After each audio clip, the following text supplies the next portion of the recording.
Hello അസ്സലാമു അലൈക്കും. അപ്പോൾ ഇന്ന് വന്നിട്ടുള്ളത് നമുക്ക് വളരെ പെട്ടെന്ന് തയ്യാറാക്കാൻ പറ്റിയിട്ടുള്ള ഒരു അപ്പത്തിൻ്റെ റെസിപ്പിയുമായിട്ടാണ് കേട്ടോ.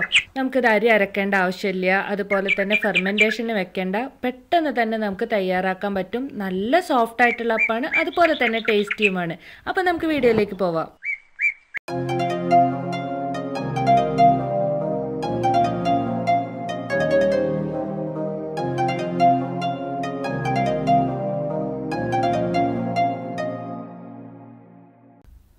ആദ്യം നമുക്കൊരു മിക്സിയുടെ ജാർ എടുക്കാം. ഇതിലേക്ക് ഞാനിവിടെ 1 കപ്പ് വറുക്കാത്ത റവ ഇട്ട് കൊടുത്തിട്ടുണ്ട്.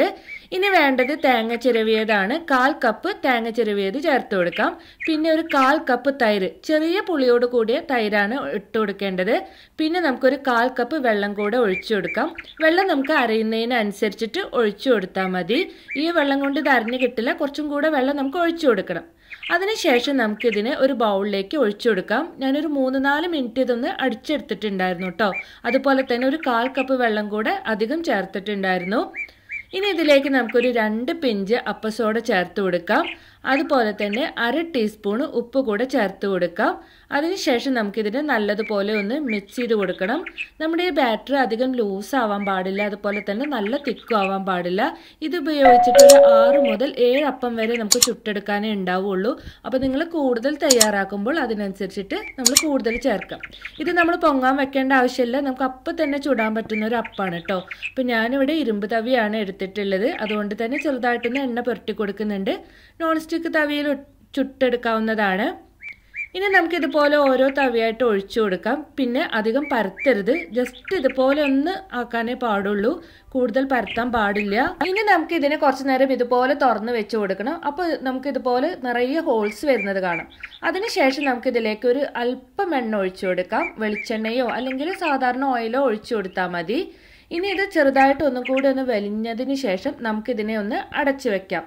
മീഡിയം ഫ്ലെയിമിലിട്ടിട്ട് തന്നെ വേണം നിങ്ങളിത് ചുട്ടെടുക്കാനായിട്ട്. ഇപ്പോൾ ഇതാ ഞാൻ അടച്ചു വെച്ചിട്ടുണ്ട്. ഇനി 1 മിനിറ്റ് നമുക്കൊന്ന് കുക്ക് ചെയ്തെടുക്കാം.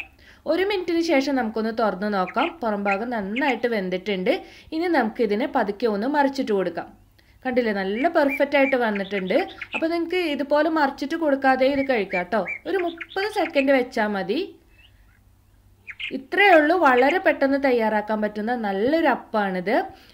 ഇനി ഇതുപോലെ നമുക്ക് ബാക്കിയുള്ള മാവും ചുട്ടെടുക്കാം. അപ്പോൾ ഞാൻ നേരത്തെ പറഞ്ഞ പോലെ നിങ്ങൾ കൂടുതൽ ചുടുകയാണെങ്കിൽ അളവൊന്ന് ഇരട്ടിയാക്കിയിട്ട് എടുത്താൽ മതി. പക്ഷേ ബേക്കിംഗ് സോഡ കൂടുതലാവാതെ ശ്രദ്ധിക്കണം കേട്ടോ. അതുപോലെ തന്നെ ഉപ്പിൻ്റെ അളവ് നിങ്ങൾ ശ്രദ്ധിച്ചിട്ട് വേണം ചേർക്കാനായിട്ട്.